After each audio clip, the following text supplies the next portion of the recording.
Telangana POLYCET 2025కి సంబంధించి phase 2కి ఎవరెవరు ఎలిజిబుల్?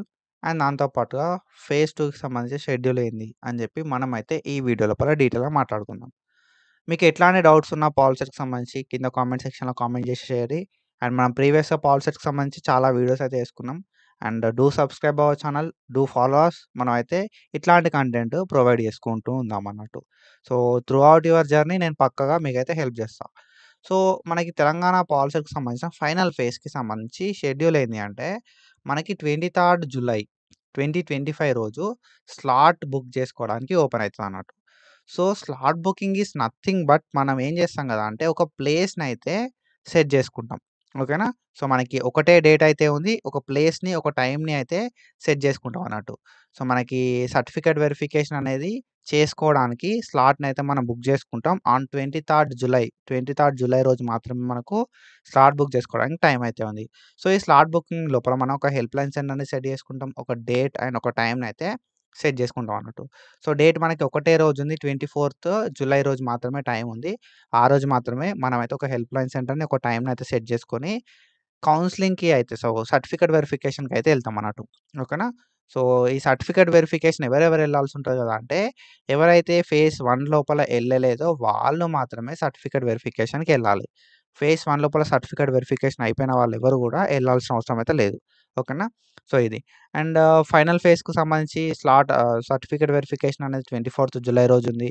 అండ్ మనం 24థ్ రోజు సర్టిఫికేట్ వెరిఫికేషన్ అయిపోయినంక 24థ్ జులై అండ్ 25థ్ జులై 2 రోజులైతే వెబ్ ఆప్షన్స్ పెట్టుకోవడానికి మనకు టైం అయితే ఇచ్చిరన్నట్టు ఇక్కడ. ఓకేనా? 24థ్ జులై అండ్ 25థ్ జులై 2 డేస్ ఆఫ్ టైమ్ అయితే ఇచ్చిర్రు వెబ్ ఆప్షన్స్ పెట్టుకోవడానికి. అండ్ 25థ్ రోజు ఆబ్వియస్‌గా ఆటోమేటిక్‌గా మనకు వెబ్ ఆప్షన్స్ అయితే ఫ్రీజ్ అయిపోతాయి.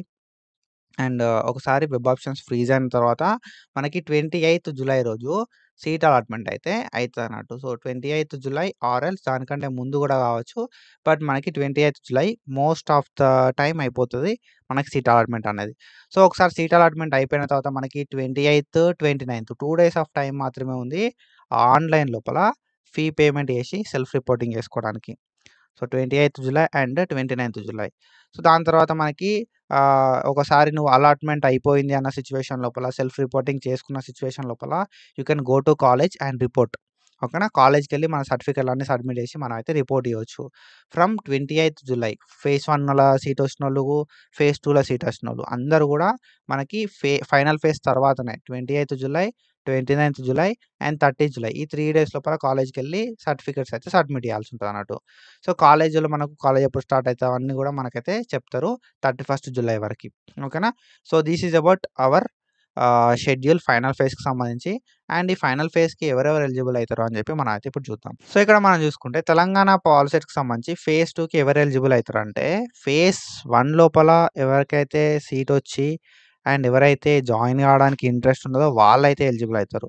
ఫేజ్ 1 లోపల సీట్ అనేది వచ్చి అండ్ ఆ కాలేజ్ నచ్చకపోయినా, ఆ బ్రాంచ్ నచ్చకపోయినా జాయిన్ కానోళ్ళు ఉంటారు చూసినావా? వాళ్ళైతే ఫేజ్ 2కి ఎలిజిబుల్ అయితారు. అండ్ ఆఫ్టర్ థట్ మనకి ఎవరికైతే సీట్ అనేది రాలేదో ఓకేనా? సో, సీటొచ్చి ఇంట్రెస్ట్ లేనోళ్ళు ఎలిజిబుల్ అయితారు.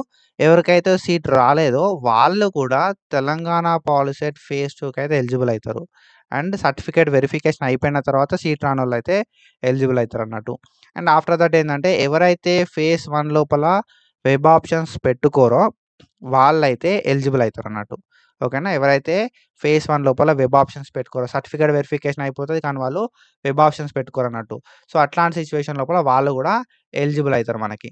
అండ్ ఆఫ్టర్ దట్ ఏందంటే ఎవరికైతే సీట్ ఒచ్చి ఓకేనా? సో, ఎవరికైతే సీటొచ్చి సెల్ఫ్ రిపోర్టింగ్ జేస్తారో అండ్ ఒక మంచి కాలేజ్ కోసం, ఒక మంచి బ్రాంచ్ కోసం ట్రై జేస్తారో వాళ్ళు గూడా ఫేజ్ 2కైతే ఎలిజిబుల్ అయితారన్నట్టు. అండ్ ఎవరికైతే ఎన్‌సీసీ గావచ్చు, స్పోర్ట్స్ కేటగిరీ లోపల వెరిఫికేషన్ కోసం సబ్మిట్ జేస్తారో అండ్ సర్టిఫికేట్ వెరిఫికేషన్ అనేది కంప్లీట్ అయిపోతదో వాళ్ళు గూడా వెబ్ ఆప్షన్స్ పెట్టుకోవడానికి ఎలిజిబుల్ అయితారు ఫైనల్ ఫేజ్ లోపల. అండ్ ఇంకా ఏదన్నా ఎలిజిబుల్ క్యాండిడేట్స్ ఎవరైనా ఉన్నా గూడా వాళ్ళు గూడా ఎలిజిబుల్ అయితారన్నట్టు. So, according to eligibility rules ఎవరైనా గూడా ఎలిజిబిలిటీ ఉన్నోళ్ళైతే చేసుకోవచ్చు ఫేజ్ 2 లోపల వెబ్ ఆప్షన్స్. ఓకేనా? సో, ఇది మన ఫేజ్ 2కి సంబంధించిన ఎలిజిబిలిటీ అండ్ బ్రీఫ్‌గా మనం మాట్లాడుకుంటే ఏందంటే ఫేజ్ 1 లోపల ఎవరికైతే సీట్ వస్తదో వాళ్ళు ఎలిజిబుల్ అయితారు. ఫేజ్ 1లో సీట్ వచ్చి ఇంట్రెస్ట్ లేనోళ్ళు అండ్ ఫేజ్ 1 లోపల ఎవరికైతే సీట్ రాదో వాళ్ళు ఎలిజిబుల్ అయితారు. అండ్ ఎవరైతే వెబ్ ఆప్షన్స్ ఫేజ్ 1లో పెట్టుకోరో వాళ్ళు ఎలిజిబుల్ అయితారు. సీట్ వచ్చి సెల్ఫ్ రిపోర్టింగ్ చేసిన తర్వాత మంచి కాలేజ్ కోసం ట్రై చేద్దాం అనుకున్న వాళ్ళు ఎలిజిబుల్ అయితారు. స్పోర్ట్స్ అండ్ ఎన్‌సీసీ కేటగిరీ వాళ్ళు సర్టిఫికేట్స్ వెరిఫికేషన్ అనేది కంప్లీట్ అయిపోతే వాళ్ళకి స్పోర్ట్స్ కోటా లోపల ట్రై చేసుకోవడానికి వాళ్ళు కూడా ఎలిజిబుల్ అయితారు. అండ్ వేరే ఏదైనా ఎలిజిబిలిటీ క్రైటీరియా అన్నా కూడా మనకైతే ఎలిజిబిలిటీ అయితే ఉంటదన్నట్టు.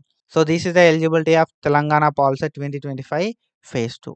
ఇట్లాంటి వీడియోస్ కోసం ఫాలో అయితా ఉండుర్రి. And that's it for today. Follow for more content. Thank you so much. Signing of.